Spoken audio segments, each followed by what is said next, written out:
Imagine this.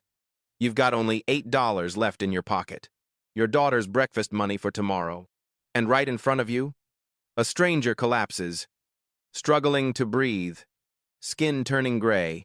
No one dares to step forward. People whisper, "Don't get involved. He's a biker. Trouble always follows them." What would you do? Walk away, or spend your child's last meal to save a man who might not deserve it? Sienna Clark chose the second option. She didn't know those last $8.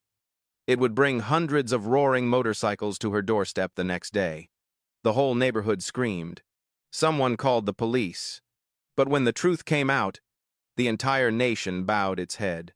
This isn't just a story about kindness. It's a test of humanity in an age where everyone's afraid to help. Before you watch further, I want to ask you one question.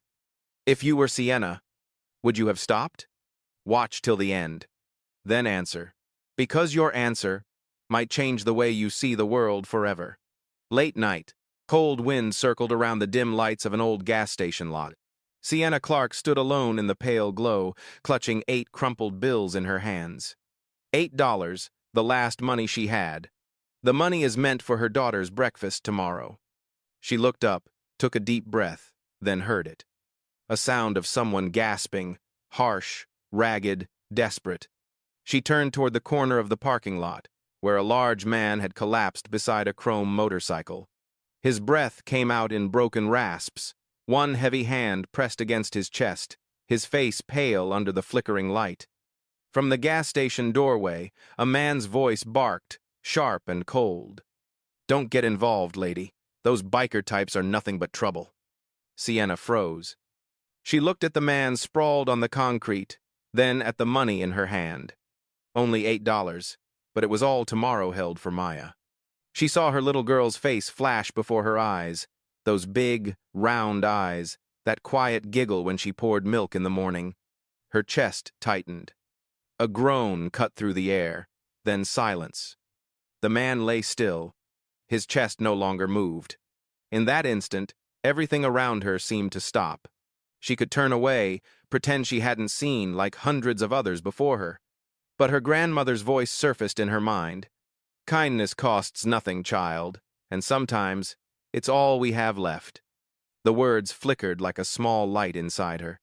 Sienna looked down at the money, then ran. The glass door swung open. The bell above rang sharply. "1 bottle of water and a pack of aspirin. Please, hurry." The clerk frowned. $6.50. She shoved the bills onto the counter. No counting, no hesitation. He handed back $1.50 in change, but she didn't bother with the receipt. Outside, she knelt beside the man. "Hey, can you hear me?" No response. She opened the bottle, shook 2 pills into her palm. "Chew these. Do you hear me? Chew them." His trembling hand moved slightly. She placed the pills on his lips and helped him take a sip of water.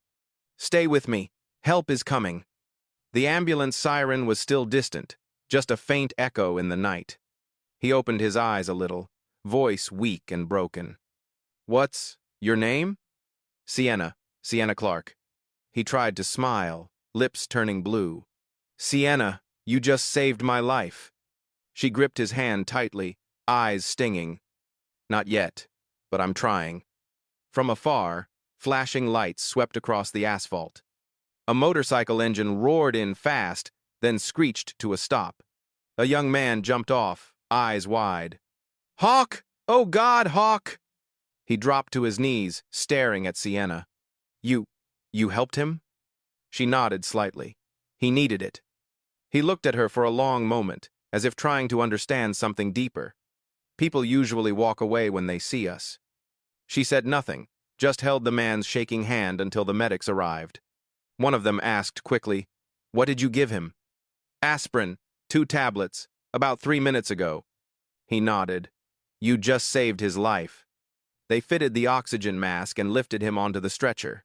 The man on the gurney reached for her wrist once more, his eyes barely open. "Tell them Hawk sent this." The doors slammed shut. The siren wailed and disappeared into the night. Sienna stood still, $1.50 left in her pocket. The cold seeped into her skin. Wind curled around the flickering neon sign. She had no idea who she'd just saved, or what she had stepped into. She only knew one thing. By morning, something would change. She couldn't know yet that because of those $8, her entire street would soon be shaken to its core. The next morning, we stepped back to glimpse the life Sienna lived before that night of destiny. A woman working 2 jobs, raising a child alone, surviving on gratitude and the last $8 in her wallet. Before, the ordinary world she knew was turned completely upside down. The morning before that night began with the alarm clock ringing at exactly 5 a.m., a sound Sienna had heard for months, like a persistent reminder that a new day had arrived. And she had to get up, no matter how heavy her body felt. The small kitchen opened before her. The old wooden cabinet creaked as she pulled the door open. Inside, only a nearly empty box of cereal and half a carton of milk remained. Sienna poured out the last of it into a bowl, shaking the box so the crumbs would cover the surface. Then paused, doing mental math. Would there be enough left for tomorrow's bus fare? Maya shuffled in, hair messy, eyes still sleepy. "Morning, Mommy." She kissed her daughter's forehead. "Morning, baby." Sienna set the bowl in front of her while she leaned against the counter, hands wrapped around a cup of warm water, quietly watching her child eat.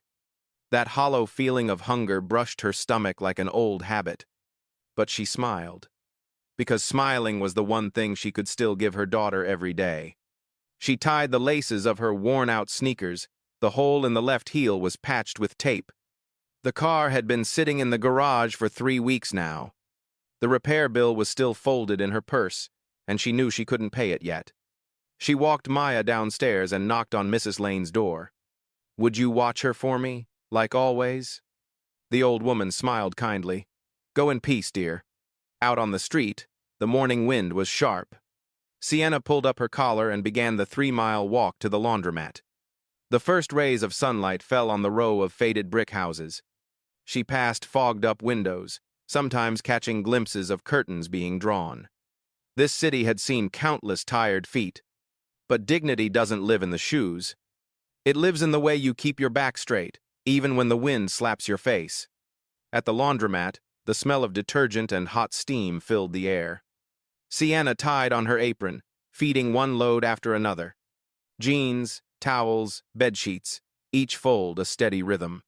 That kept her from thinking too long about the notice taped to her fridge.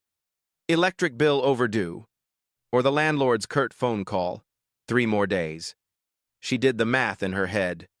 $11 an hour times 8 hours equals 88. Minus taxes. Add the few tips from last night. Still short by 150, just for rent. And Maya's asthma inhaler, another 60. The numbers clattered in her mind like pebbles in an empty cup. At 10 o'clock, she paused for a sip of water and opened her worn little notebook. A gift from her grandmother. Yesterday's page held 3 short lines. Maya smiled in her sleep. "It didn't rain on my walk. I still have strength for the night shift." 3 lines of gratitude, a tiny ritual that kept her from falling apart. Her grandmother used to say, "Kindness costs nothing, and sometimes it's the only thing keeping you standing." That thought tied her to the gentlest part of herself, the part that refused to let poverty erode her faith in people. By 2 in the afternoon, she took off her apron and walked nearly 2 more miles to the roadside diner where she worked nights. She arrived 15 minutes early, asked for a cup of coffee, sat in the corner booth, wrapping her hands around the warm mug. Linda slid into the seat across from her, kind eyes, knowing smile. "You look tired, Sienna." She laughed softly. "When don't I?" Linda touched her hand. "Single motherhood isn't easy, but you have to keep something for yourself, okay?" Sienna nodded, though both knew that time for herself was a luxury she couldn't afford. The night shift began like clockwork. The doorbell chiming, forks clinking, late commuters, truck drivers, families who missed dinner, groups of teens ordering fries. She moved between tables in a rhythm she'd long memorized, smiling just enough for people to feel seen, but never enough to draw attention. Sometimes, someone left a generous tip. Mostly it was the sound of coins clinking in the glass jar. She'd once dreamed of ordering the most expensive item on the menu for herself, but instead, she folded menus for customers and wished them a good meal. By 10 p.m., she sat down in the tiny break room, emptied her wallet, and counted slowly. $23 in tips tonight, plus $8.47 left from yesterday. $31.47 in total. 47 cents for tomorrow's bus fare. 23 into the rent envelope. $8 left. Maya's breakfast. Is there any math crueler than the arithmetic of the poor? Always exact, down to the last cent? She folded the 8 bills neatly, slid them into her pocket, stood up, adjusted her apron, and waved to Linda. See you tomorrow. Be careful out there, sweetheart. Outside, the night wind carried the scent of rubber and puddles. Sienna zipped her jacket and decided to cut through the gas station. There was a restroom there, and better lighting. The road was empty, swallowing her footsteps. A pickup roared past, then disappeared, leaving a heavy silence behind. She thought of Maya asleep at Mrs. Lane's, her tiny hand often searching for her mother's shirt in dreams. She thought of the postponed music class. The week she'd told Maya, maybe tomorrow at the pharmacy counter, when the inhaler sat high on the shelf. Her throat tightened, but her feet kept moving. Because stopping meant not getting anywhere at all. The gas station appeared. Flickering neon, peeling paint. Sienna pushed the door open. The bell jingled, and the air smelled faintly of old coffee. She splashed her face with water, looked into the mirror. Dark circles under her eyes, salt streaks of sweat at her temples. Then she whispered to her reflection, half smiling, "I'm okay, I'm still here." She opened the door to leave. And what happened next, she could never have foreseen. Because at that exact moment, a sound tore through the night. Ragged breathing, then a choking gasp, the heavy thud of a body hitting concrete. She turned. A large man in a leather jacket, glinting faintly under the lights, his hand clutching his chest, his face turned gray, lips darkening. In her mind flashed the memory of her grandmother collapsing on a sidewalk years ago, and the dozens of feet that walked past without stopping. Her hand touched her pocket, Maya's $8. The hesitation struck her like an invisible gunshot to the chest. And then, as you already know, she ran inside, bought water and aspirin, knelt beside the man, placed 2 tablets on his lips, whispering, "Chew," held his hand, waited for the sirens, and listened to her own heartbeat. But before all that happened, the entire day had already pushed Sienna to the edge of a decision. The endless cycle of scarcity had trained her to choose what's right, even when doing right meant losing the little she had left. Dignity, sometimes, is just the patience to count coins, to smile at strangers, to write a page of gratitude when your heart feels empty, so that when the moment comes, you still have the courage to lay your last $8 on the counter. And that same patience would become the key to a door she didn't even know existed. A door that would open the next morning to the thunder of engines, to an invitation that would change her life, and her neighborhood, forever. That night, as Sienna left the diner's break room, the rent envelope tucked deep in her pocket, every number in her life still looked the same. But another equation, an invisible one, had already begun. It wasn't written on paper. It lived in the eyes of the people who would soon enter her story, because of 2 tablets of aspirin. And as her hand touched the glass door of the gas station, that equation was about to reveal its first result. One no one would believe unless they saw it with their own eyes. Next comes the morning after that fateful night. Neighbors in shock, prejudice rising, and a phone call that would lead Sienna to a meeting at the diner where the words, "Hawk sent this," would finally begin to make sense, and the door to her new life would open. The night wind slashed across the patchy, lamplit lot. The fluorescent tubes buzzed as if about to die. Sienna pushed through the glass door, stepping out of the restroom with the very ordinary intention of splashing her face awake and heading straight home, until that sound hit her ears. Someone trying to pull in air, urgent, broken, then fading as if strangled by an invisible hand. She spun around. Under the streetlight, a tall man in a black leather jacket covered in patches had slumped down, one hand clutching his chest, his face ashen, his lips turning purple.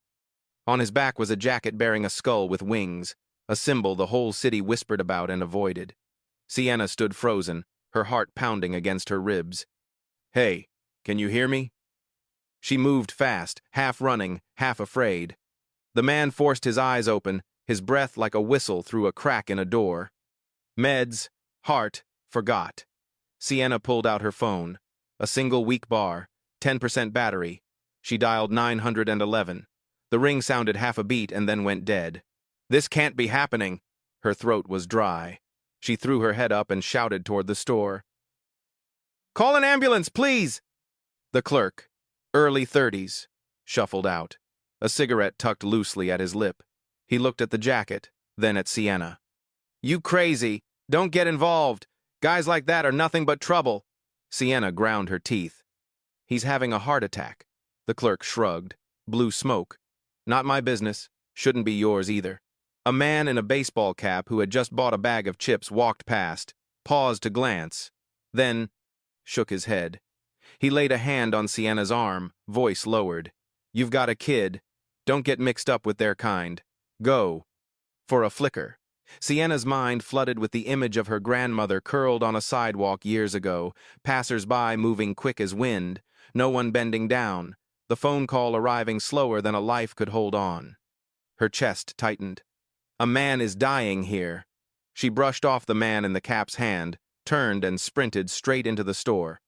The smell of old coffee and cigarettes punched her nose. Her eyes swept the medicine rack. She snatched a pack of aspirin and a bottle of water. "How much?" $6.50. She reached into her pocket. 8 crumpled bills. Maya's breakfast. Her eyes brushed the pale green of the notes like touching her daughter's skin. Just a heartbeat. Then she shoved all $8 onto the counter. "Keep the change. I don't need a receipt." She burst back outside, dropped to her knees. The bottle cap clicked open. "Look at me. Try to chew these two. Don't swallow. Chew them." The man parted his lips. His teeth ground into the tablet, his face scrunched up at the bitterness. Sienna slid a hand under his nape, propped his head so he could take a small sip of water. "You're okay. Slow your breathing. I'm right here." His big, rough hand closed around her wrist, weak but determined, as if clinging to shore. "Your name, what is it?" "Sienna. Sienna Clark." "Sienna," he rasped. "You saved me. Not yet, but we will be okay." From far off, a wash of red and blue sounds swam through the night. The siren grew louder. Right then, an exhaust roared. A motorcycle lunged into the lot like a metal beast. A young man jumped off, the same winged skull on his back. He dropped to his knees on the other side, eyes wide. "Hawk! God! Hawk!" Then he looked over at Sienna. Shock and gratitude tangled together. You helped him?" "He needed help," Sienna answered simply. The clerk stood tucked into the doorway, arms crossed, eyes suspicious. Sienna no longer cared. She could hear her own heartbeat clearly, even the man's breathing. "The ambulance is here," she whispered, as if to herself. Emergency lights swept the concrete. 2 medics burst from the doors. "Who reported a cardiac?" "I did. I had him chew 2 aspirin about 3 minutes ago." One medic nodded. "Smart move. You probably pulled him back from the edge." They fitted the oxygen mask, placed electrodes, counted the pulse, traded numbers. Sienna didn't fully understand, but the color returning to his lips was all the hope she needed. As they rolled the stretcher toward the rig, the man tugged the oxygen away for a second, his eyes drifting, but bright. "Tell them Hawk sent you." The ambulance doors slammed. The siren screamed again and vanished into the night. Sienna let out a long breath, her knees suddenly soft, as if she'd just run 1,000 stairs. The young man rose slowly, pulled a pristine white card from his wallet, only a phone number and a winged crown emblem. "I'm Cole. Hawk will want to thank you. Please call this number tomorrow. Sienna took the card, eyed the tiny crown glinting under the cracked light. Who is Hawk? The one you didn't walk away from. Cole gave a tired smile, then his tone sank. The one who doesn't forget kindness. He glanced down at her torn shoes, then up at her drawn face. You've got a kid, right? Yes, a little girl. Your work. The question wasn't finished before Sienna nodded. 2 shifts a day. Cole held quiet a beat, reached into his wallet, separated a few bills. Take this, for the kid's breakfast. Sienna stepped back half a pace, shook her head. I didn't do it for money. Cole froze, his eyes heavy, then brightening with a kind of indescribable respect. He put the wallet away, leaving only the card in her hand. Then, please call. That's all. The bell over the door jingled again. The clerk threw a cold look. You got lucky. Messing with that lot is trouble. Sienna turned, her voice oddly calm. There's trouble here every day, but tonight someone's alive. The man in the baseball cap had already started his engine. He paused for a second, eyes sliding away with guilt, then sped off. The lot fell quiet again, only the shiver of the light fixtures. Sienna stood a moment to let her heartbeat settle, the scent of glue from her patched heel faint with each step. She slipped the card into her pocket. The other pocket answered with a single clink, $1.50 in change. $8 had become 2 tablets, and a thin strip of light at the edge of death. She hurried home, the night wind lashing her face, the smell of gas and oil clinging to her hands. The road felt longer than it ever had. Sienna walked and murmured as if soothing Maya in her imagination. You'll still have breakfast tomorrow. I'll figure it out. Then she remembered the notebook. What 3 gratitudes she would write tonight. Maya is healthy. Maybe. That man will see someone he loves again. And tomorrow is still a new day. The thought lightened her step by half a beat. Night sank over the poor neighborhood. A few windows still glowed like fireflies. She knocked on Mrs. Lane's door, picked up Maya, dozing on the sofa, carried her back to their small room, tucked her in, heard the child whisper in her sleep, I love you. Mommy answered with a kiss on her forehead. Sienna's hand still trembled slightly, not from fear, but from a strange feeling, as if she had just touched a hidden map of life. She sat at the table, set the $1.50 beside the card. A winged crown, a logo that said nothing yet seemed to know everything. Hawk sent you. That sentence returned to her mind, like a password to a door she hadn't seen. If she called, what would happen? If she didn't, would tonight become just another bleak bullet point in memory? She turned off the light, lay down, pulled the blanket to her chin. Her heartbeat slowed, and somewhere across the city, motorcycle engines flared and faded like a promise. Morning would bring the answer, but before dawn came, the night still held one last layer of silence. Sienna opened her eyes in the dark, heard the clock ticking, heard her daughter's steady breathing, and, unbidden, smiled. The clerk had talked about trouble, the man in the cap had talked about danger, but she had chosen to stay, because once, someone had had no one stay for them.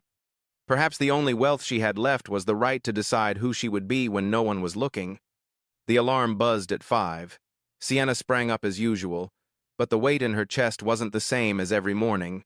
She opened the cupboard, half a banana, a few crackers, a special breakfast for Maya. A sudden pounding on the door. Mrs. Johnson from across the hall stood there, frowning. Sienna, you helped those bikers last night, didn't you? My God, are you crazy? The scolding poured down like the first storm of the season. Sienna stood still, listened to it all, then only said softly, he needed help. The door shut, leaving in the hallway the smell of coffee and prejudices not yet dispersed. Sienna hurried off to work, and on another corner, 2 motorcycles started quietly, shadowing her like gentle ghosts there to protect, not threaten. At the end of her morning shift, the phone in her pocket buzzed. An unknown number left a voicemail, a warm, sincere, male voice. Sienna, it's Cole. Hawk wants to meet you. 3 p.m. at Murphy's. Please come. Don't be afraid. We owe you a life. She played the message twice, stood still amid the hiss of washing machines and the smell of soap, then looked down at her shoes where the tape was peeling at the edge. Just a meeting, or a fork in the road. She took a deep breath, pocketed the phone, and went on folding the last stack of towels as if everything were perfectly normal. But deep in her chest, another engine was turning over, soft, steady, pulling her toward a meeting, after which her life would change its name. The truth is, that night at the gas station wasn't just an emergency against prejudice, it was a test to measure whether people still had room for one another. Sienna had laid her last $8 on the scale, and the universe returned a mysterious promise. No one knew how big that promise was, until the next morning when the small street woke to engines thundering from end to end, and every suspicious look shattered before what no one could have imagined. A procession come to say thank you, and more than thank you. She closed her eyes in a rare, quiet moment on the bus to Murphy's, the empty water bottle in her hand like a keepsake, the card in her pocket like a ticket with no destination printed. As the bus turned down toward the docks, wind curled through the window, her hair lifted, and in her heart she whispered, "I will walk in, I will hear what they have to say, and if I can, I will choose." Kindness again. Because that night had shown Sienna a simple truth. Sometimes, the loudest prejudices are defeated by a small act that makes no noise. And once that act happens, the story no longer belongs to a poor woman with her last $8. It becomes the story of a whole block, a city, people who seemed unconnected, drawn close by 2 tablets of aspirin and a decision to stay. That afternoon at Murphy's, Sienna walked through a sea of leather jackets and silent gazes, where everyone stood as she passed. Hawk waited at the far end with a photograph and a promise to turn her fate around, opening the first reversal of the story. The small room fell silent again after that fateful night, but silence was no longer peace. It was a sound that weighed on the chest. The clock on the wall ticked in slow, jumping beats, as if it was as tired as its owner. Sienna sat at the dining table, the card with the winged crown emblem lying quietly before her. She spun it with her fingertip, and every time it stopped, the yellow light cast the shape of wings outstretched. Everything from last night felt terrifyingly real. She had saved a stranger, against a chorus of warnings, against other people's contemptuous looks, and in return, she was left with $1.50 and a nameless unease. Across the room, Maya lined up broken pencil stubs on the table, mumbling along to the jingle on the old TV. Sienna looked at her child. The girl's smile was like the only lamp lighting the way. But when a knock sounded at the door, Sienna startled. Mrs. Johnson, the neighbor from the apartment across the hall, stood outside, face tense. "See, honey, I heard you helped a biker last night. Was it the Hells Angels?" Sienna nodded slightly. "He was having a heart attack, Good Lord, what were you thinking? You've got a little one. How can you get mixed up with those people? They're all crime, drugs, guns. You planning to bring trouble into this building? Mrs. Johnson's voice shook, equal parts fear and anger. Sienna clenched her hand, kept her tone steady. "He's a human being, ma'am, and he was about to die." Mrs. Johnson shook her head and sighed. "You're too kind, but kindness doesn't pay rent, child." She left, her old-fashioned perfume mixing with the smell of machine oil in the hallway. When the door closed, Sienna leaned back against it. For the first time in months, she felt afraid, not of anyone else, but of herself. Afraid Mrs. Johnson might be right, that her kindness had just purchased a danger she couldn't foresee. She looked at Maya, then at the card. "What if they come here? What if it's a trap?" She muttered to herself, though inside her the man's voice from last night resounded. "You saved me." Hoarse, weak, but so honest she couldn't dismiss it. At dawn, Sienna went to work as usual. The laundromat opened. Steam and the scent of detergent rose up. Linda saw her and asked softly, "You okay? I heard something happened at the gas station last night." Sienna hesitated, then told the whole story. Linda listened, holding her breath. Then a brief smile appeared. "Girl, you've got a rare heart. Don't let anyone make you regret doing the right thing." "But what if they come find me? What if they really are bad people?" "If they were bad, They wouldn't have let you get home safe. If they're good, you just saved their whole world. Linda squeezed her hand. That smile felt like a soothing medicine. When her shift ended, Sienna packed up. Outside, a light rain had started. She sat on a plastic bench waiting for the bus, her coat soaking with cold water. She took out the card and looked at the embossed number. Just call. Cole's words from last night still rang in her head. She opened her phone and typed a brief message. "This is Sienna Clark. Cole gave me this number." Her finger trembled slightly as she hit send. In less than 10 seconds, the phone vibrated. A call from an unknown number. Sienna stared at the lit screen, hesitated a beat, then let it ring out. A voicemail appeared. She listened, Cole's voice coming through. "Sienna, it's Cole. Hawk wants to meet you. 3 p.m. Today, Murphy's on 5th. Please come. Don't be afraid. He owes you a life." She watched the screen go dark, a flood of mixed feelings rising. Fear, curiosity, and something that felt like trust. But then she put the phone away, telling herself, "No, probably not. I have a kid, a job." Even so, when the bus arrived, she still got on, still dropped her last dollar into the fare slot. She didn't know why. Maybe because deep inside, her belief in kindness still remained, thin as a thread. At noon, she ate a cheap sandwich in the break room. Linda asked, "You going to see them?" Sienna was silent for a long moment. "Maybe, just to see what they want." Linda smiled, her eyes gentle. "Then go, child. Don't let fear snuff out your faith." Sienna nodded, though doubt still crowded her chest. She wondered, does the world truly punish those who dare to be kind? Or maybe, kindness is the only way to glimpse a miracle. In the afternoon, she boarded another bus, her heart beating faster than usual. Outside the window, the sky was gray, but far off a thin band of light was cutting through the clouds, like a promise left half-spoken. She laid a hand on her jacket pocket, where the card still rested. The winged crown pressed into her palm. She exhaled. "All right, I'll go." 15 minutes later, the bus stopped in front of Murphy's, where dozens of motorcycles gleamed in a neat row, and every head turned toward her.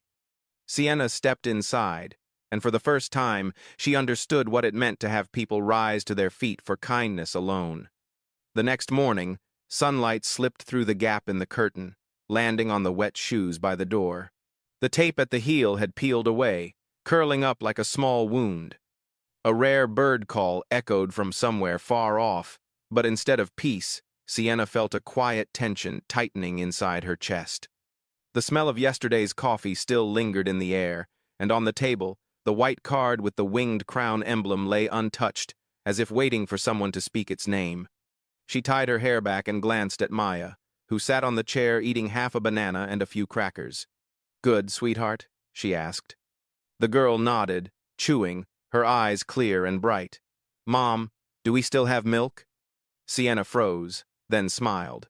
"I'll buy more tomorrow, okay?" It was a small, gentle lie, the kind she'd told many times, steady enough that even she believed it. A sudden knock came at the door. She opened it to find Mrs. Johnson, the neighbor from across the hall, standing there, one hand on her hip, her face a mix of worry and anger. "Sienna, listen to me. You really helped those bikers last night?" Sienna startled. "You know about that?" "The whole building knows. They say you brought a Hell's Angel into your life." Her tone was sharp, trembling with fear. "Do you have any idea who they are? Criminals, the lot of them. Drugs, guns. Now they'll come here." Sienna pressed her lips together, trying to stay calm. "He was having a heart attack, ma'am. I couldn't just leave him to die." "Couldn't? You've got a little girl to think about. Kindness doesn't protect anyone. You'll see." Mrs. Johnson shook her head and turned away. "God bless you, because I'm out of ways to help." Her slippers faded down the hall, leaving behind the smell of bleach and a rising mist of unease. Sienna stood still, hand still on the door handle. For a moment, she felt so small, like the whole world was staring through eyes that only judged. She looked over at Maya, who looked up mid-bite. "Mom, what's wrong?" "Nothing, sweetheart. Nothing at all." But her voice came out rough, thin. At noon, in the laundromat, Sienna worked more quietly than usual. The hum of washing machines and the steam veiling her face blurred the day into a heavy rhythm. Linda noticed and came over, handing her a cup of tea. "Heard the ladies in your building are talking about what happened last night." "They are," Sienna said softly. "Mrs. Johnson says I was foolish, that I might have brought trouble on myself." 5. "And what do you think?" Linda asked, setting down the tea. Her voice was slow, even. "I think good people don't get to pick their timing," she said after a pause. "When someone's dying, no one asks who they are. You did the right thing, Sienna." Sienna lowered her head, her hands gripping her damp pant legs. "But what if she's right? What if they come back?" Linda smiled, the kind of smile forged after storms. "If they come back, maybe it's not to hurt you, maybe it's to say thank you." She rested a gentle hand on Sienna's shoulder. "There are still people in this world who remember gratitude, child." By afternoon, the sky had turned gray. Sienna finished folding the last stack of towels and sat to rest. She pulled out her phone, her thumb hovering over the number on the card. Inside her, two voices argued. One was Mrs. Johnson's, skeptical, fearful. "Don't get involved with those people." The other, warm and steady, was Linda's. "Good people don't choose the timing." Sienna inhaled deeply, opened her messages, and typed quickly. "This is Sienna Clark. Cole gave me this number." Before she could even put the phone away, it vibrated. An unknown number was calling. She hesitated, let it ring out. Then, a voicemail appeared. She pressed play. Cole's voice came through, calm and low. "Sienna, it's Cole. Hawk wants to meet you. 3 p.m. today, Murphy's Diner, 5th Street. Please come. Don't be afraid. He owes you a life." She hung up, her heartbeat quick and uneven. Linda sat across from her, eyes expectant. "Good news?" "They want to meet me." "Then go." "What if they're not good people?" "Then you know how to run." Linda grinned, winking. "But I don't think you'll have to." At 10 to 3, Sienna boarded the bus, drizzle streaking the window glass. She rested her hand on her jacket pocket where the card lay still. Outside, the sky deepened into gray, but somewhere in the distance, a thin streak of light broke through the clouds. She watched it, and for the first time in years, she felt not only fear, but also a fragile hope. Maybe, just maybe, this time kindness wouldn't cost her something. Maybe it would lead her somewhere she belonged. The bus stopped in front of Murphy's Diner. Fogged windows, dozens of gleaming motorcycles lined up along the curb, chrome shining through the drizzle. As Sienna stepped off the bus, every head turned toward her. And in that moment, she still didn't know. She was about to walk into a meeting that would redefine what thank you means, forever. The bus doors opened, and a gust of cold air swept in. Sienna tightened her coat and stepped down, one hand still holding the card in her pocket like a small talisman. 5th Street was quiet, except for the low hum of engines idling in rhythm. When she looked up, the sight made her stop short. Dozens of motorcycles lined the curb in perfect rows, chrome bodies gleaming, metal catching the pale afternoon light. Men and women in black leather jackets stood by their bikes, shoulders marked with the emblem of a winged skull. No one spoke. Only the sound of rain tapping against the pavement, slow, steady, solemn, filled the air. Sienna swallowed hard. Her pulse quickened. Her palm in her pocket was slick with sweat. She almost turned back, until a familiar, calm voice called out, "Sienna Clark?" She turned. Cole stood there, helmet tucked under his arm, jacket soaked from the drizzle. He smiled, gentler than the night before. "Thank you for coming." Sienna nodded slightly, trying to hide her unease. "I just wanted to make sure he was all right." "He's better than all right. Hawk's waiting for you inside."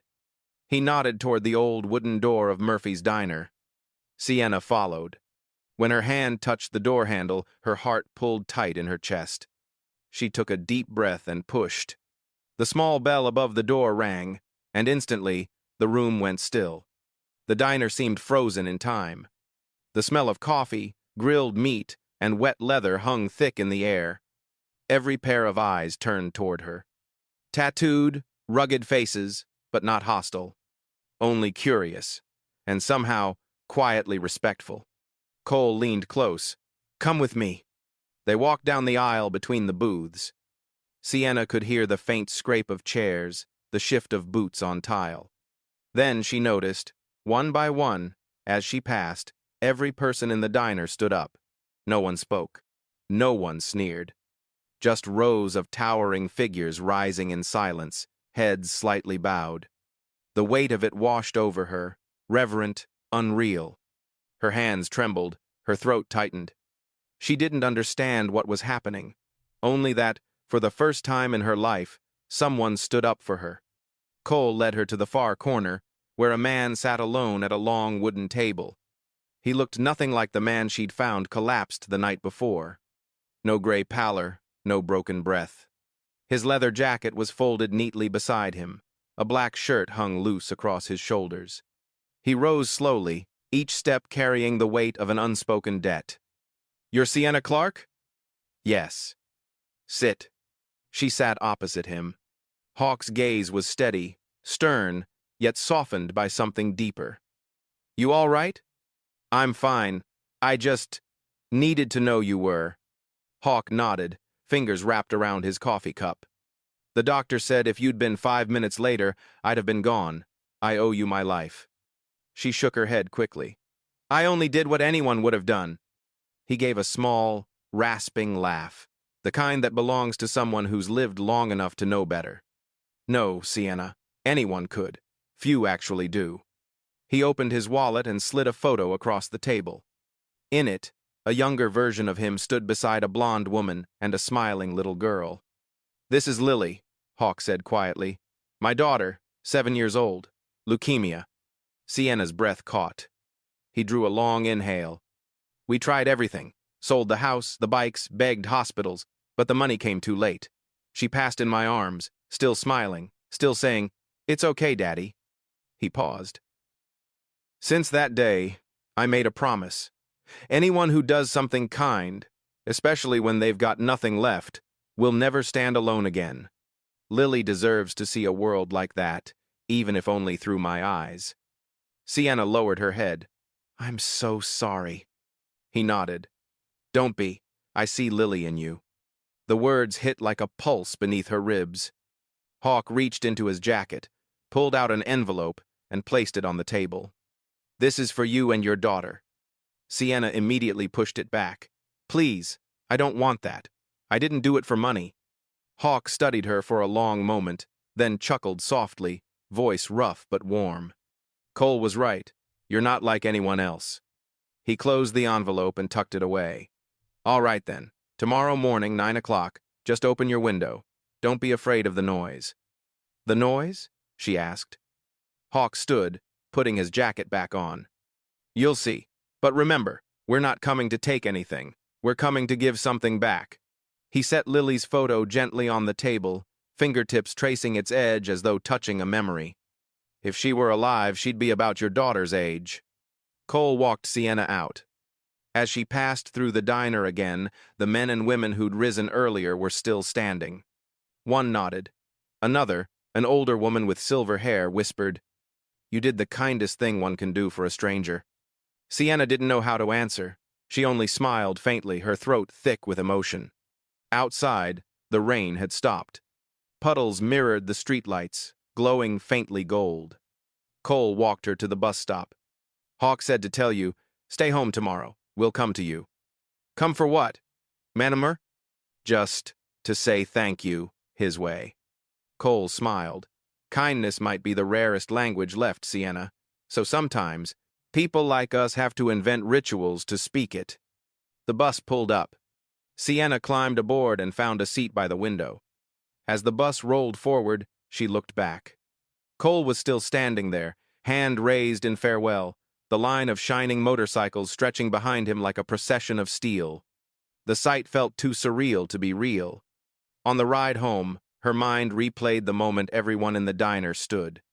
No speeches, no music, no flowers, only a silence heavy with respect. She'd once thought people only stood for power, wealth, or titles. But today, they stood for a poor woman who bought aspirin with her last $8. And she understood. Sometimes the noblest ceremony needs no name, only genuine kindness. The bus glided past familiar streets. Streetlights flickered through the window and across her face. In her pocket, the card with the winged crown lay still, as if it had been waiting for this moment.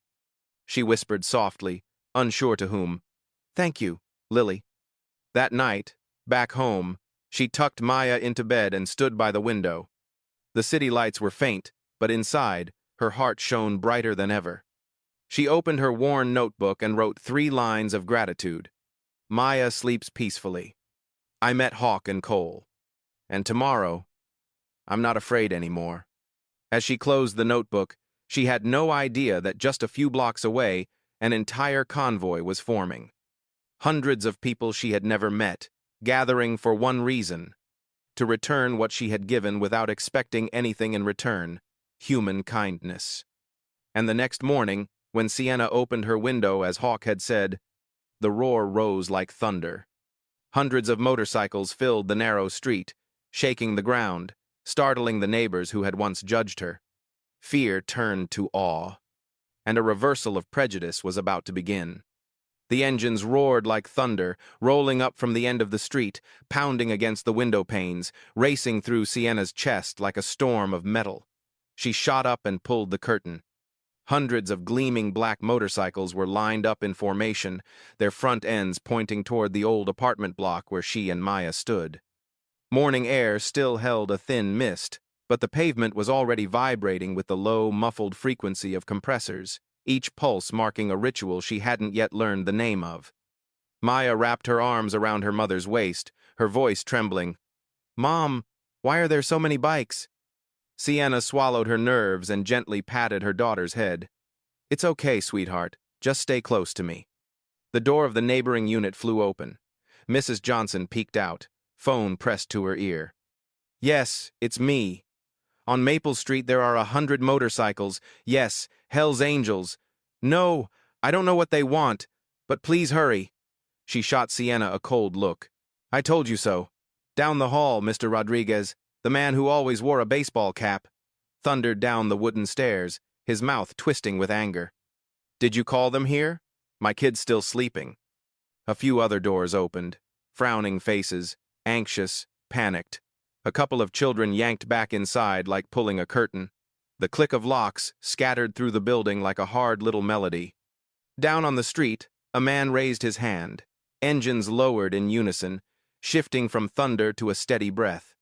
Sienna steadied her heart and led Maya down the stairs.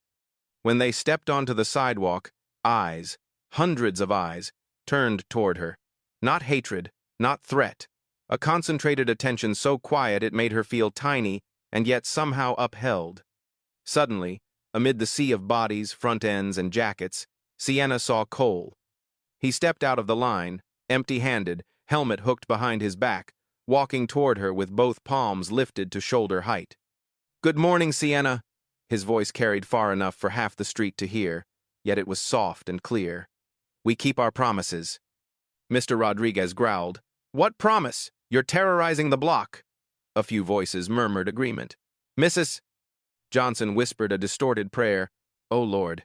Cole turned to the crowd of residents. "I'm Cole. We're here today to say thank you." He enunciated each word. "We won't enter anyone's home, touch anyone's car, or go near any child. If the noise makes you nervous, I apologize in advance.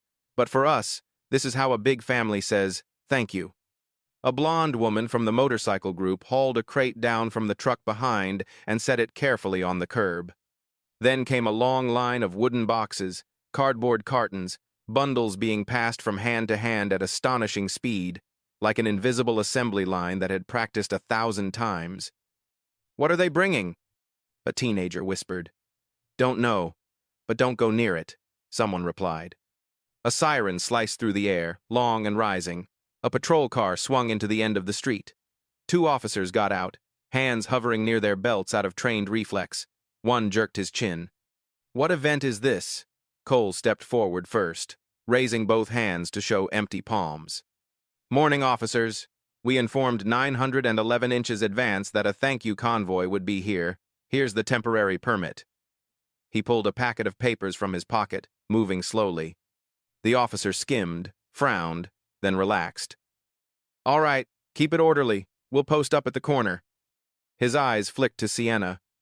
You, Sienna? She nodded. Yes. If there's any trouble, call me. Thank you. The patrol car backed up to park at the intersection, a wordless pact between order and humanity. Cole turned back and signaled. Engines died in unison. A large tarp snapped open on the truck roof. On it, the Winged Crown logo and 3 neat, hand-painted words, Lilly's Legacy. Mrs. Johnson blinked. Lilly, what's that? A man's voice rose from the crowd of riders, rough but deep. Hawk's daughter. The whole block buzzed, a wave of curiosity pushed back a wave of fear. Maya tugged her mother's sleeve and whispered, Mom, they have toys. Indeed, the first boxes held children's books, teddy bears, crayon sets, little bicycles still wearing their tags. A group of women in black jackets but with volunteer badges began sorting items into stacks, as if prepping a free mini-market. A heavily tattooed man quietly carried down a brand-new plastic-wrapped mattress. He glanced at the old one by Sienna's stairwell, offered a shy smile. This one isn't good for a back anymore, he said in a tone that asked permission. Hold on, Mr. Rodriguez barked again, though less fiercely. Who said you can bring stuff into people's places? Cole looked up at him, not confrontational, just explanatory. No one goes in unless invited. Everything is by her say. He turned to Sienna.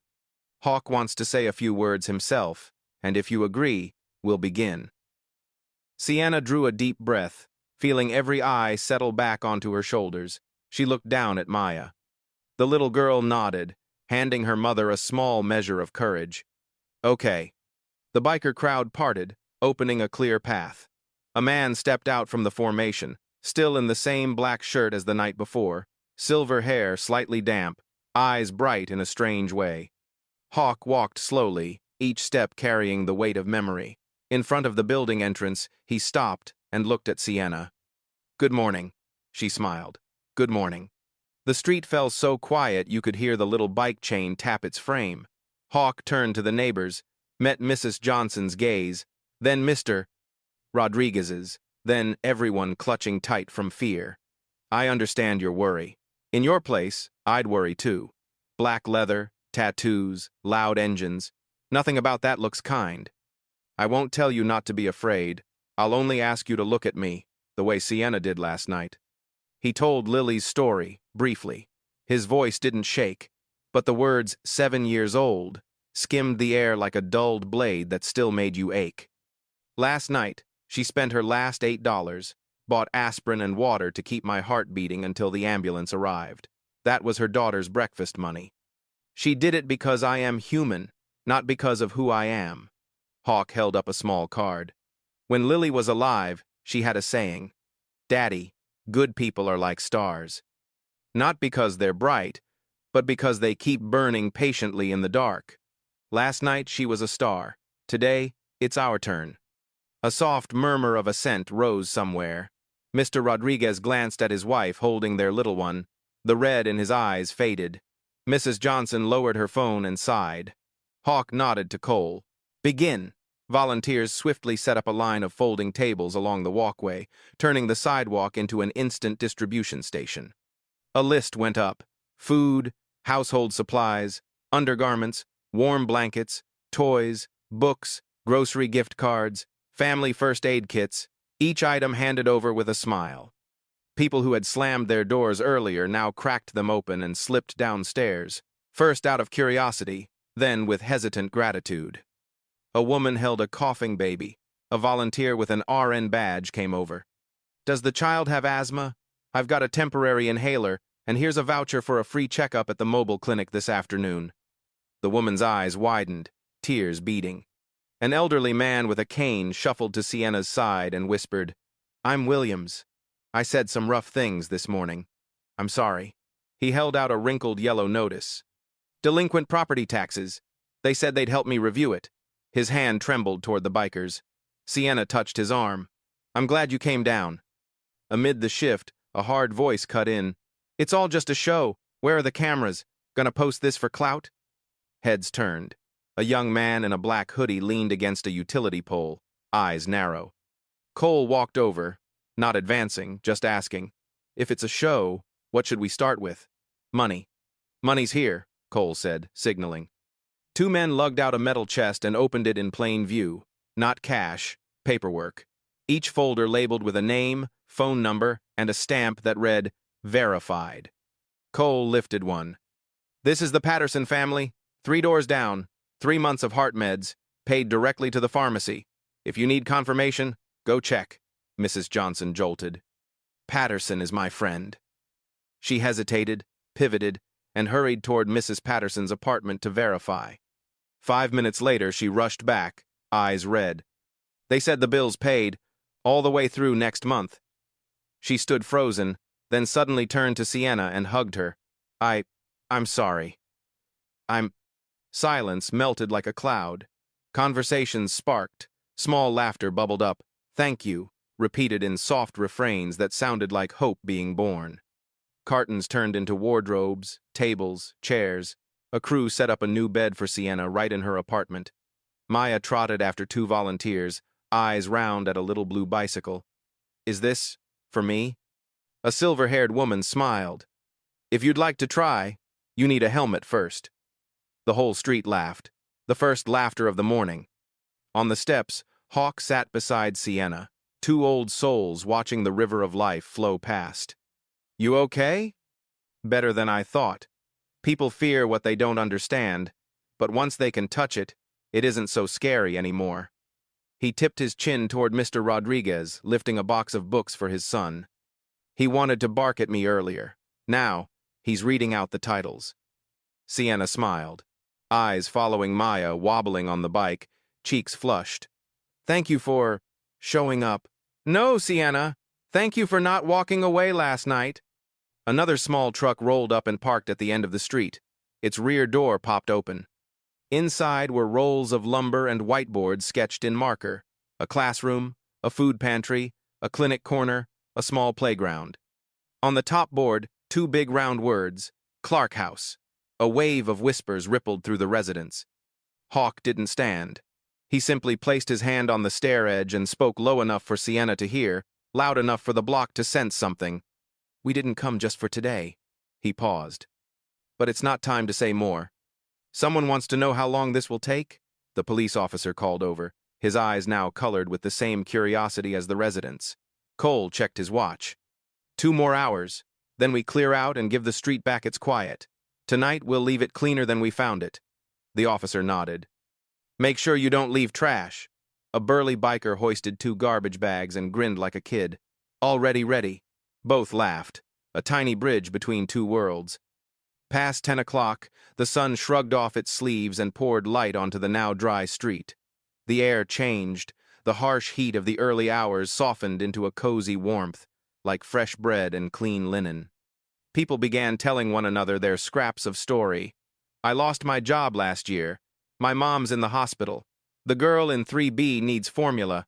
These bits swam toward the folding tables with the winged crown, and returned to shore with signed forms, appointment slips, and filled bags. Sienna stood still for a moment, letting the picture soak into her bones. She sensed someone beside her. Mrs. Johnson. The older woman squeezed Sienna's hand, her voice lower. "I taught for 40 years. I always prided myself on not judging too quickly. This morning, I failed." Sienna shook her head. "You were trying to protect the block." "Yes, but maybe the best protection is learning how to look again." She glanced at Maya. "She's beautiful and brave." Maya looked up. "I'm going to ride with no hands." No, not now." Mrs. Johnson laughed through tears. Just then, a click sounded from the document chest. Cole drew out a thick envelope and walked toward Sienna. "There are a few papers you should see, though maybe someone else should hand them to you." He stepped back. Hawk rose, his hand heavy with a whole lifetime. He held the envelope out, then stopped. "Not yet. Wait." He scanned the block, as if asking whether the neighborhood heart was ready for the next step.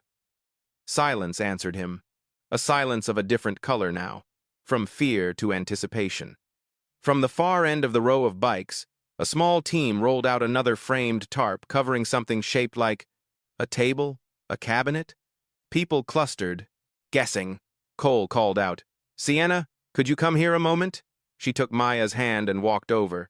"Mom, is there a festival?" "Maybe. It's our street special day," Sienna said, half teasing, half true. Cole looked to Hawk. Hawk nodded. The two grabbed the tarp's edge and yanked it down. Underneath stood a hand-carved oak sign, the grain glowing smooth, letters cut deep. Community Center. The name that followed was still taped over with a white strip, a secret not yet revealed. The crowd gasped, then fell silent again, suspended on the last step of the staircase of curiosity. Hawk tilted his head. "If you agree, we'll peel this tape." Sienna scanned the faces. Neighbors who had slammed doors that morning now stood closer, hands unconsciously holding a child's hand, a wife's, a husband's, and their eyes rested between her and the strip of tape. She didn't say yes, and she didn't say no. She only squeezed Maya's hand so the little one could nod for her. Maya nodded hard. "Peel it, please." The street burst into laughter at the tiny decision-maker. Hawk reached out and paused again. He turned to the riders. "Let's take 5. Water. Breathe." The crowd answered, "Yes." He leaned close to Sienna and whispered, "I want them to notice this feeling. Their hearts are changing rhythm." Those 5 minutes stretched like an instrumental piece. Someone poured water. Someone passed out rolls. Someone buckled a helmet on a child. And someone quietly snapped a single photo, then put the camera away. When Hawk returned, he stood beside Sienna. "Ready?" "I don't know." "Good. The best things happen when we're not sure." He lifted a hand to the edge of the tape. The whole block held its breath. Cole closed his eyes as if in prayer. Mrs. Johnson set a hand on Sienna's shoulder. Maya squeezed her mother's finger. Hawk pulled. The tape shivered. And then another horn sounded at the end of the street. A battered old pickup screeched to a stop. A man leapt out, breathless. "Excuse me, is anyone here, Sienna?" He panted, holding up a paper. "I own the repair shop on the avenue. The gray sedan. I received payment. Someone covered everything. But there's still one thing. I need your confirmation." The crowd gasped again, then hushed. Hawk let out a small laugh. "Every time we're about to open one gift, another cuts in line." He turned to Sienna. "Go on. Meet him. We'll wait." Sienna nodded, flustered. Cole waved a young man over. "Take them. Quick round trip." Maya hopped in place. "Mom, is our car alive again?" "Maybe a mechanical miracle." Before leaving, Sienna hugged Mrs. Johnson. "I'll be back." Mrs. Johnson squeezed her hand and chuckled. "Go, girl. We'll hold your spot." They climbed into the pickup and sped off, leaving behind a street waiting for a name. The engines hadn't fired back up, but the whole block's heartbeat was different. Folks who'd called 911 this morning now called each other to pick up warm clothes. Children who'd hidden behind curtains now chased one another around the bikes. Men who'd clenched fists now rolled up sleeves to carry a fridge. Suspicion was flaking like old paint off an invisible wall in the old neighborhood.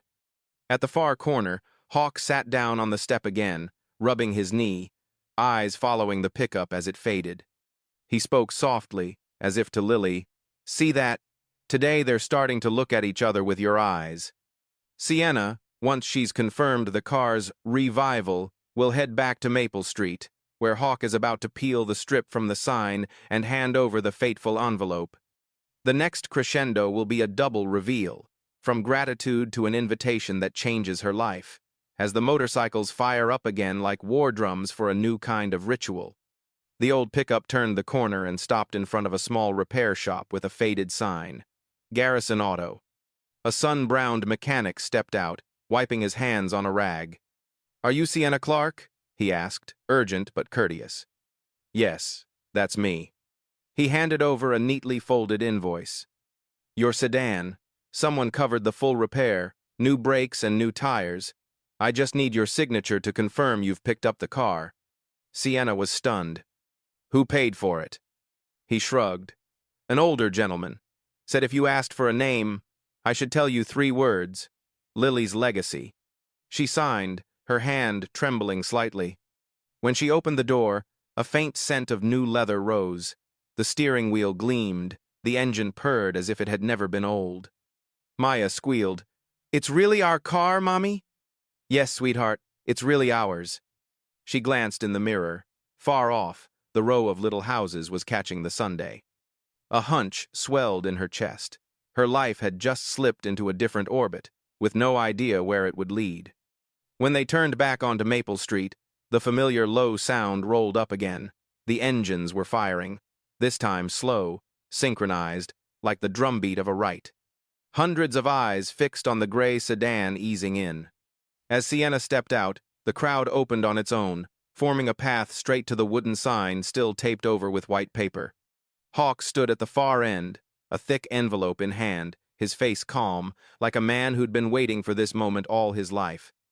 "You're back," he said. "The car all right?" "Better than ever. Actor." "Good, because today you'll need it to start a new journey." He held out the envelope.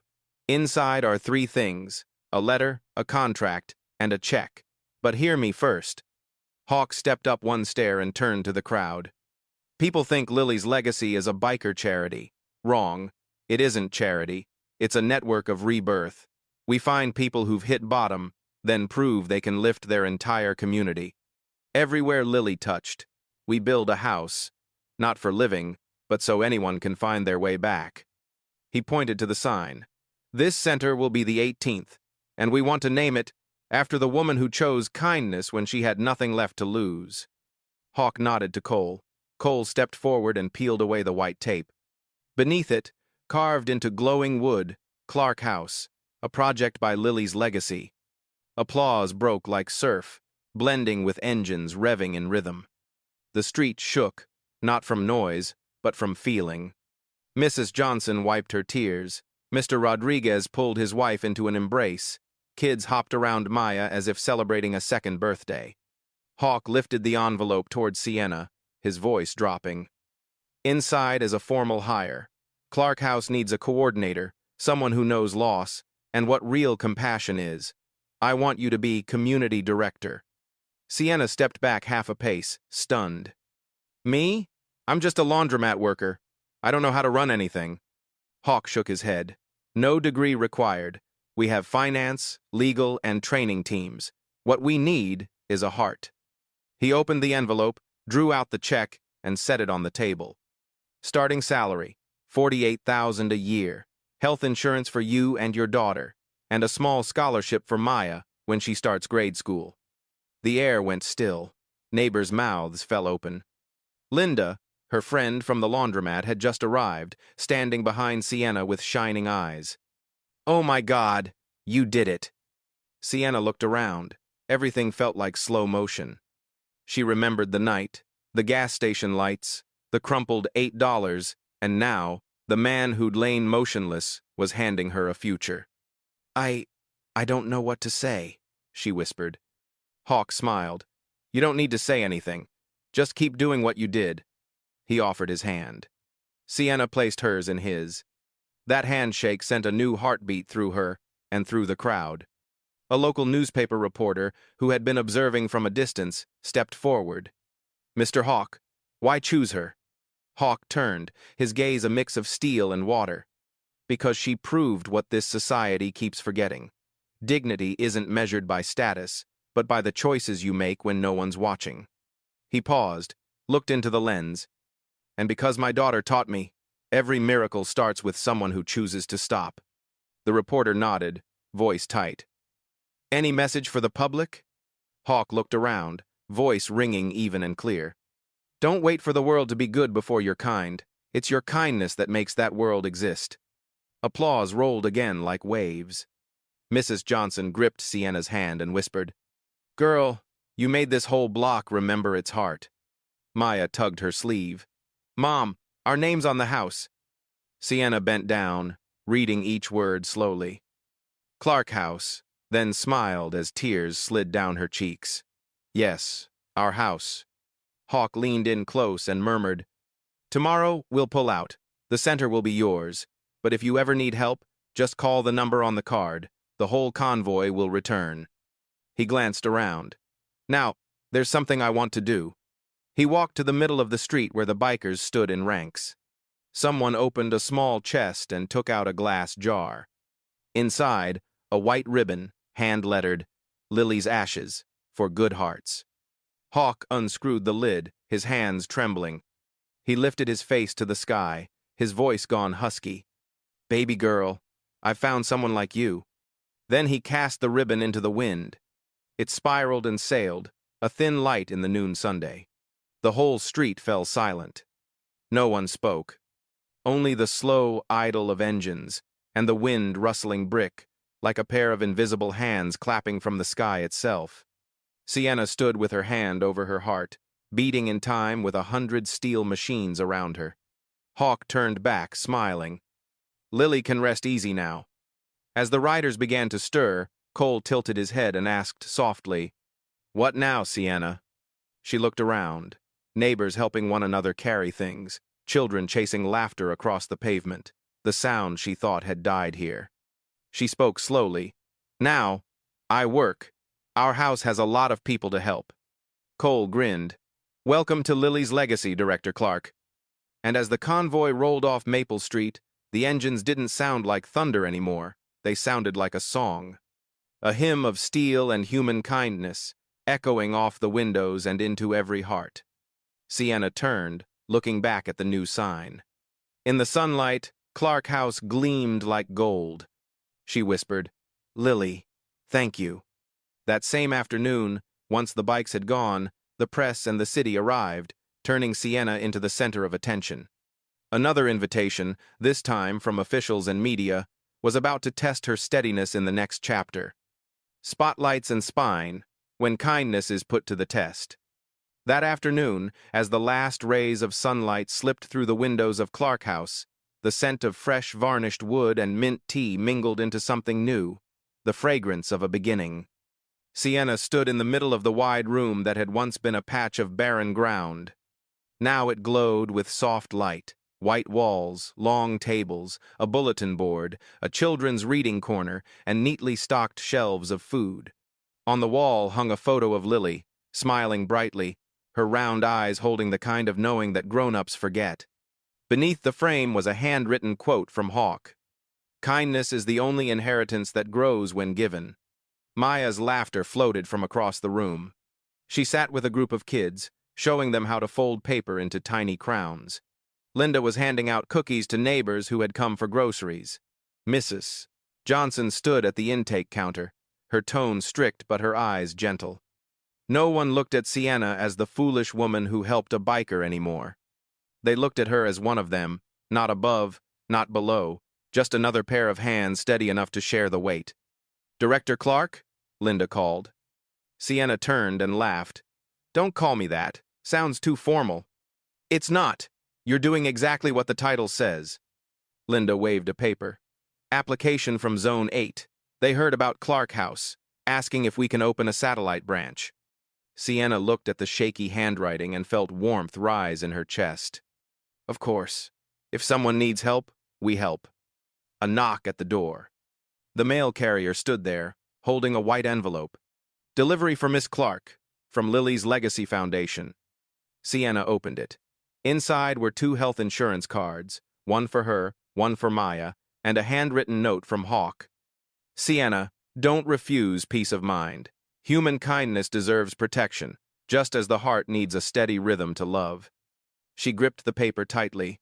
The first time in years she felt the touch of real security. That night, when everyone had gone and only a few warm lamps remained, Sienna sat at the wooden desk and wrote in her old notebook, "What I'm grateful for today. A home that's more than a roof. A job that's more than survival. A future where hospital bills no longer haunt me." She put the pen down, smiling softly, then looked up at Lily's photo. "That little girl, she probably doesn't even know I'm living her dream." Outside, Maple Street had changed too. The old houses were newly painted, windows open, bougainvillea vines climbing. Mrs. Johnson ran evening literacy classes for neighborhood kids. Mr. Rodriguez repaired bicycles. A team of youths wearing Lily's Legacy Volunteers shirts handed out free dinners at the corner. No one called it the poor block anymore. They called it the Street of Renewal. One evening, Cole returned. No leather jacket this time, just a pale blue shirt. He leaned on the doorway, smiling. "So, have you gotten used to people standing when you walk in?" Sienna chuckled. "No, and I hope I never do." They sat at the wooden table, steam curling up from their mugs. Cole looked around, pride flickering in his eyes. "You know, Hawk said this is the first time in years he's felt peace. He said when he looks at you, he sees Lily's eyes again." Sienna was quiet, fingers brushing the tabletop. "I can't replace anyone. I'm just keeping a promise." Cole nodded. "That's exactly why he chose you. He didn't need perfect, just someone who remembers the kindness once given." He pulled a small key from his pocket, its metal etched with a tiny crown. "Hawk asked me to give you this. Apartment 2B, upstairs. Your new home." Sienna froze. "A home? Really?" "Really. Lease in your name. Deposit and first year's rent already covered by Lily's legacy. After that, you pay only a symbolic share." Tears spilled before she could stop them. I don't know how to thank you." Cole smiled gently. "Just keep doing what you're doing. Every person you help, that's thanks enough." That night, Sienna and Maya carried their few belongings upstairs. The apartment was small but bright, with a balcony overlooking the street. When Maya set her teddy bear on the bed, she whispered, "Mommy, now our house really has a roof." Sienna laughed, taking her hand. "Yes. And someday, this roof will shelter others too." The next morning, the faint rumble of motorcycles echoed in the distance. Only 3 this time, like a quiet salute. At the lead sat Cole. He raised his hand high, then disappeared at the corner. Maya waved after him, grinning. "Mommy, he's like a knight, huh?" "Yeah," Sienna smiled. "A knight without armor. Just heart." Days passed, and Clark House became the neighborhood's anchor. People came to donate, to ask for help, or simply to sit, sip tea, and listen to music. On the bulletin board, Sienna pinned a new line. "If you've ever been helped, stay 5 more minutes. Someone might need you." That sentence would later become a citywide motto. One afternoon, as the sunset washed the walls in gold, Mrs. Johnson entered, holding a bouquet of sunflowers. "For you," she said, "flowers of gratitude." Sienna accepted them, smiling. "Thank you for believing again." Mrs. Johnson's eyes glistened. "Because of you, I remembered. Trusting people is something we have to keep practicing." When night fell, Sienna stepped onto the balcony and looked down at the street. Headlights glimmered on the asphalt, and she knew. Though Hawk and the riders were gone, Lily's legacy still lived. In every hand passing a meal, in every eye that no longer feared, and in the steady rhythm of her own heart. She turned inside, tucked Maya in, and whispered, "Tomorrow, what do you want to help Mommy with at the center?" Half asleep, the girl smiled. "I want to be the cookie lady." Sienna brushed her hair back and murmured, "Then you'll be the one who starts the smiles." The lights dimmed. The city slept. But in that small apartment, gratitude stayed awake, like a lamp that never goes out, guiding anyone lost to find their way home. Weeks later, when national media began reporting on Clark House, Sienna was invited to speak on live television. Before the cameras, she would have to choose to remain quiet or to use that light to spread what she believed. Monday morning, sunlight slanted across the sign. Clark House, a project by Lily's legacy.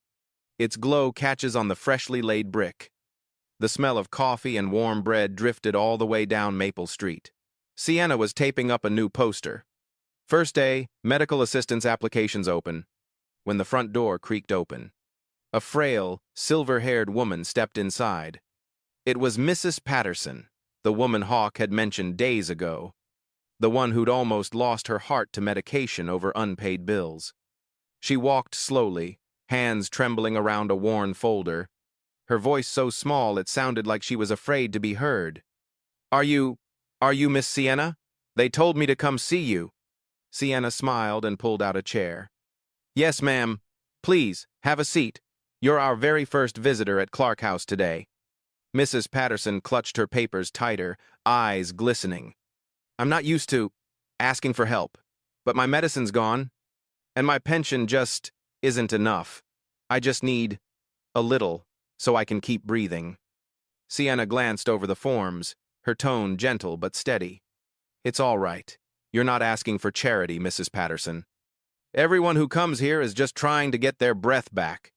She jotted a few notes, disappeared into the back room, then returned with a small paper bag.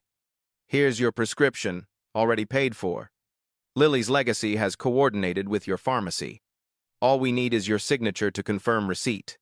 The old woman stared at the bag, her hands shaking harder. My lord, I thought they were joking. Tears rolled slowly down her cheeks. Thank you. You don't know. I thought this week would be my last. Sienna gently took her hand.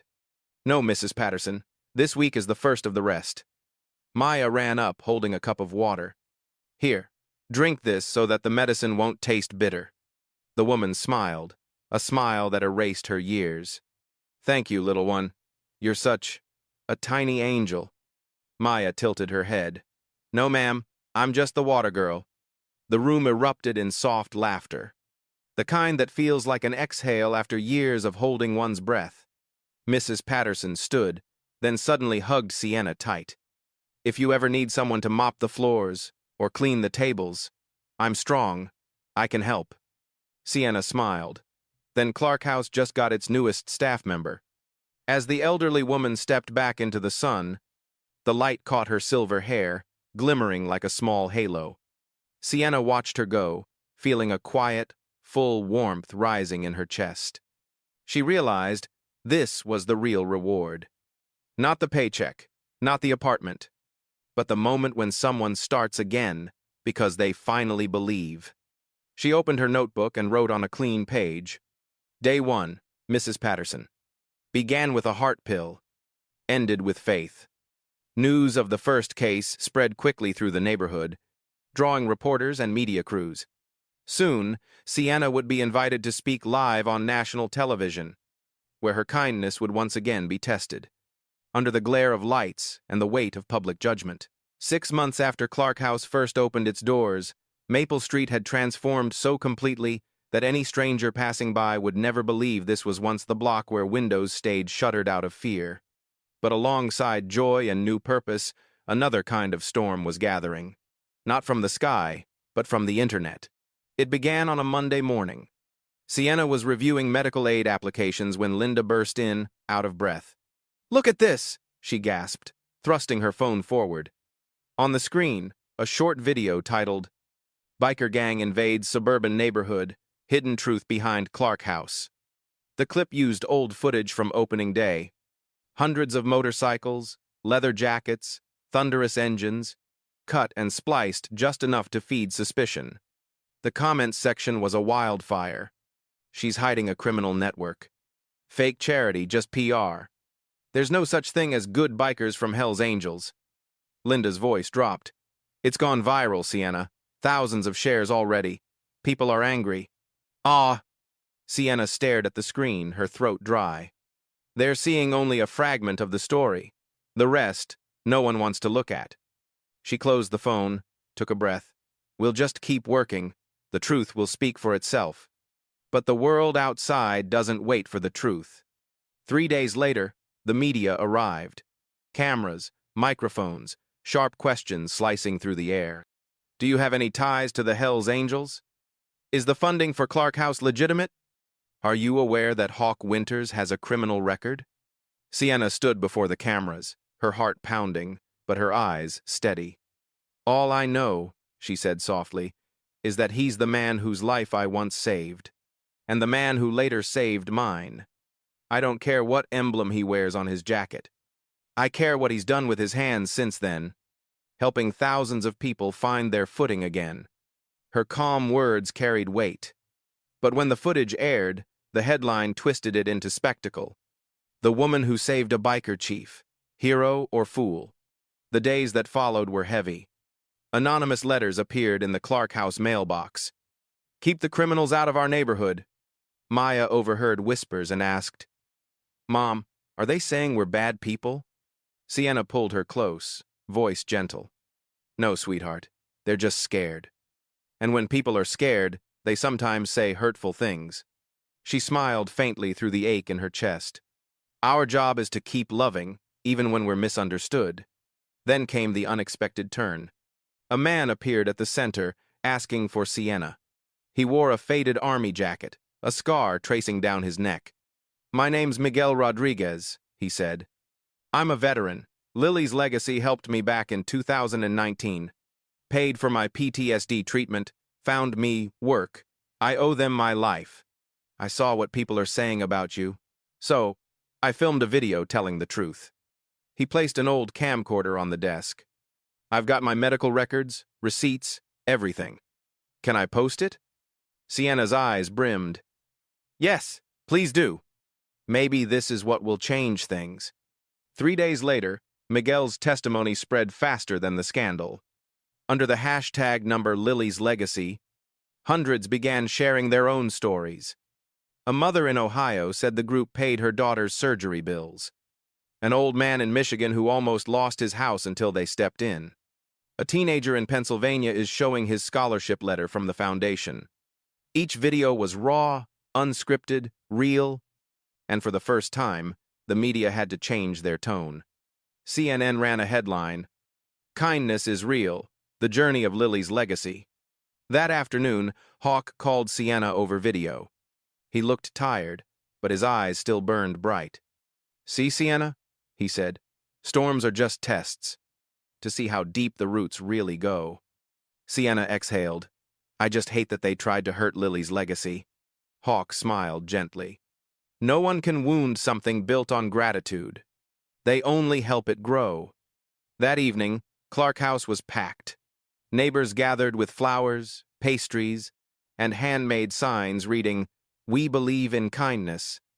Mrs. Johnson took the microphone, her voice low and steady. "I was the first to doubt her," she said. "Now, I'm the first to apologize. Because of the kindness Sienna chose, we have this place." Applause roared through the room. Maya climbed onto the small stage, handing her mother a card. On it, in uneven crayon letters, "Mommy, now everyone on the internet knows you're awesome." Laughter rippled through the crowd, mixed with tears. Sienna bent down, hugging her daughter. "No, my love, I'm not awesome. I just wasn't afraid to do the right thing." The next day, a nationwide documentary aired, The $8 Choice. Footage replayed from that night. Sienna is buying aspirin under flickering gas station lights, her trembling hand opening the water bottle, woven with the voices of Hawk, Cole, and Sienna herself. The closing line from the anchor, "She isn't an angel. She's proof that humanity still has a chance." The morning after, a line formed outside Clark House, not of people asking for help, but of volunteers signing up to give it. A new sign went up by the door. "Volunteer registration. Help us, help others." Linda looked at Sienna, smiling. "See? From one storm, we grew wings." Sienna nodded. "Exactly. It's only when the wind blows that you find your way home." That night, she opened her notebook and wrote, "Day 187. Kindness has survived the storm. And I've learned. The light only reveals what's brave enough to stand in it." When the storm finally passed, Clark House entered a new chapter, where kindness was no longer just an act, but a legacy. 1 year after the night of the $8 choice, Sienna would stand at the anniversary podium and end her speech with a question that silenced the world. Who will be the next one? 1 year later, a May morning, golden and warm as honey, poured across the front of Clark House. A new banner hung beneath the wooden sign. Clark House, 1 year of kindness. White ribbons edged with tiny silver crowns fluttered in the breeze. People came from everywhere.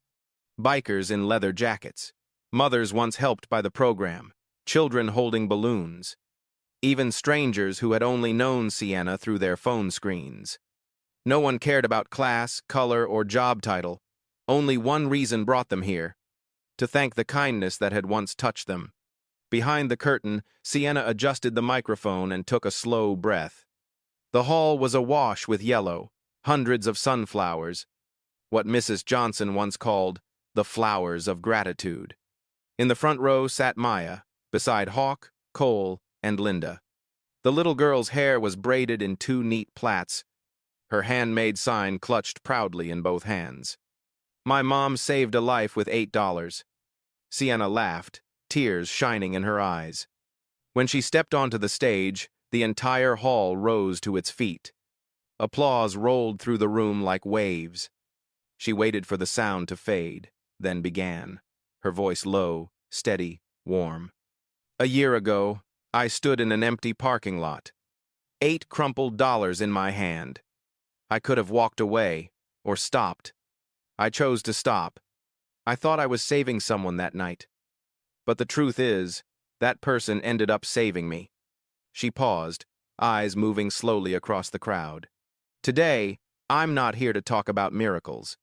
I want to talk about small choices. Those moments when kindness doesn't ask for conditions, only for a heart unafraid to act. Behind her, a video played on the giant screen. From the dark gas station to the grand opening of Clark House, then a montage of families, streets, and lives rebuilt. Hawk's recorded voice echoed through the speakers. Kindness is not weakness. It's the strongest rebellion left in this world. Applause thundered again. Sienna bowed her head slightly, then spoke once more, soft but clear. I know the world isn't short of storms, but if you want to prove that humanity is still good, start with $8, or 8 minutes, or 8 kind words. You never know. That tiny act might save an entire life. She glanced at Maya.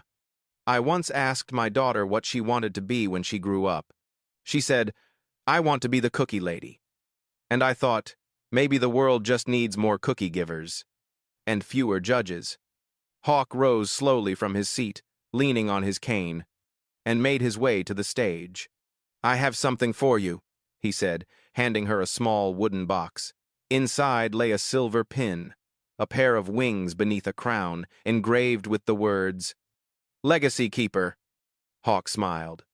You've carried Lily's legacy. Now, let it fly further. The crowd erupted in applause. Maya ran up and threw her arms around her mother. When the ceremony ended, Sienna stepped outside onto the porch. Sunset spilled over the sign, casting gold on the carved wood letters. She watched people leaving, laughing, talking, carrying with them something invisible but bright, belief. A young man stopped at the steps, a flyer in hand. Miss Sienna, he said shyly, I'm unemployed, but I'd like to volunteer. I don't have much, but I have time. Temming. Sienna smiled. That's enough. Everyone has something to give. When night came, she stood alone before Clark House. She opened her old notebook and wrote the final line. 1 year, hundreds of stories. But truly, it all began. With $8. And a decision to stop. 7. She closed the book, lifted her gaze to the sky, glittering with stars, and whispered, Thank you, Lily. And we can. Now it's your turn. Someone out there needs a person who will stop and see them as human. Help someone this week. It doesn't matter if it's $8, 8 minutes, or 8 words of comfort. Then share your story. Because kindness only lives when it's passed on. Be someone's Lily's legacy. If you're still listening right now, maybe your heart felt what mine did that night. Sienna's story isn't really about money. It's about choice. About how we choose to see another human being in the moment they are weakest. This week, try one small act of kindness for a stranger. No cameras, no proof. Let your compassion speak for you. Then, in the comments below, tell us, who have you helped or who once helped you? Every comment is a reminder that humanity is still beautiful. If you believe the world needs more Siennas, like, share, and subscribe to keep spreading Number Lily's legacy. And remember, be the one who stops when someone needs you to.